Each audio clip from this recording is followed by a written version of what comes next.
Joining me now is retired LA County firefighter and HAZMAT specialist Joey Venti. Joey, thanks so much for joining us. First, tell us, based on your perceptions and discussions with some of your former colleagues, what are they facing?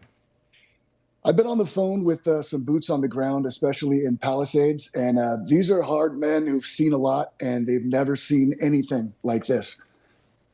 Wow. Just in terms of the size of the blaze, in terms of the intensity, what's unique about this fire? We've seen fires this big, but the winds are incredible.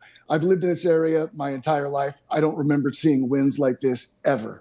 Once a fire gets going in these kind of conditions, it's dry, it's windy. Thank God it's not hot, but dry and windy are enough. It's just getting out of hand. Gotten out of hand. When the winds are at these levels, and we've seen gusts as high as 100 miles an hour, it really takes out some of the tools that can be used in terms of aircraft. What tools are being deployed now, and how does the wind impact what can ultimately be used to battle this thing? Well, last night I was talking to the guys in Palisades, and they were on their own. They just said that all air had been grounded. Now, having a helicopter in the sky is great because it's eyes in the sky. You can see if a spot fire is getting away from you in some way. It's also very important for those water drops. So these guys were on their own, just fighting the fire with engines, and that puts us at an extreme disadvantage. I did get word that at least in Altadena, we are doing water drops. The air crews are in the sky right now. How much does that help in this type of a circumstance? It's make or break. It's make or break.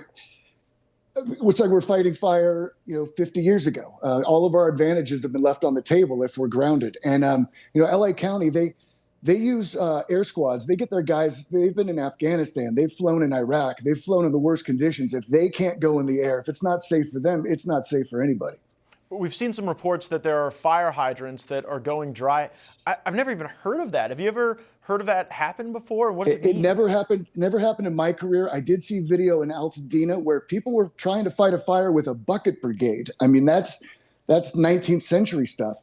The guys I talked to in Palisades, fortunately, they had plenty of water, but all the reports of the hydrants not working, that's one of two things. Either the water source has gone dry or the pumps have either been overwhelmed or been out. The pumps run on electricity a lot of times. A lot of places are out of power right now. So if I had money to bet on it, I would bet it was the pumps, not the water source, but I do not know.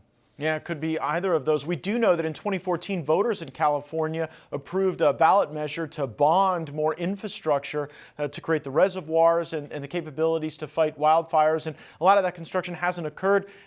Is the irony clear to people that when environmental regulations stop you from building infrastructure that helps the environment, you're not really doing yourself any favors? I want to be clear. I'm talking as a private citizen. I'm Sure. not representing any fire department. I've been retired 7 years, but our guys need every tool available to them right now. And it's not a good time for hydrants to be going dry or pumps to give out. And in a place where there's such high tempo for firefighters, and I have friends who are in that position, they don't really have the license to speak out publicly. They're too busy fighting fires. But there is a frustration with the resources at times not being there, the pay. What do you think the morale is right now of the people that are battling these fires? Yeah, I don't know if they have time to think about that right now. It is all hands on deck, which is evident because you're talking to a retired guy, because every able-bodied firefighter is on the line right now. They're working very hard. They were very frustrated last night when the air crews got shut down. I'm hoping they're feeling better now. We're going to be able to have air crews in the sky as long as the winds die down temporarily. It's expected to pick back up this evening, so those will be grounded again. They need to contain it as much as they can when they can right now.